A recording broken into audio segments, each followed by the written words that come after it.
اتنی سمجھ تو تھی نہیں، 9 سال کی کیا ہو گیا. بس جب ابا یاد آتے تھے پھر بہت روتی تھی، میں بہت روتی تھی. اور وہ مجھے، یعنی میں اتنی بڑی تھی تو مجھے گود میں لے لیتے تھے. والدہ میری خفا ہوتی تھی کہ اس کو بگاڑ رہے ہو تم.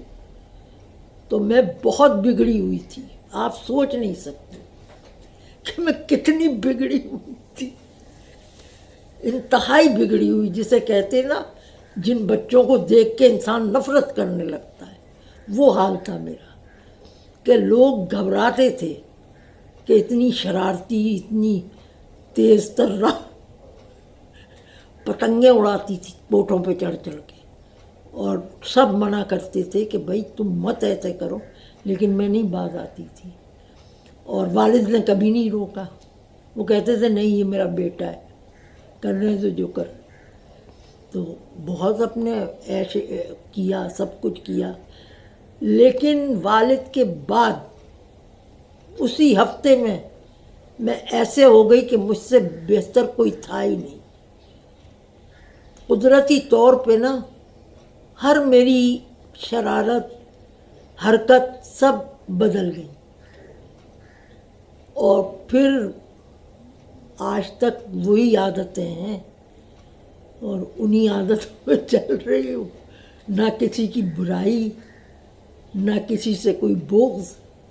کوئی برا بھی کہتا ہے تو چلو کہہ لیا، کوئی اچھا کہتا ہے چلو شکریہ اس کا. تو بس یہ ہے میری زندگی. اور اب ماشاءاللہ میرے 4 بیٹیاں ہیں، 2 بیٹے ہیں. بیٹا ایک تو یہ چھوٹا سب سے، اور اس سے بڑا جو ہے وہ ابھی آفس ہے. داماد میرے بہت اچھے، فرما بردار. وہ کہتے ہیں نا شکر خورے کو شکر اور موذی کو ملی ٹکر.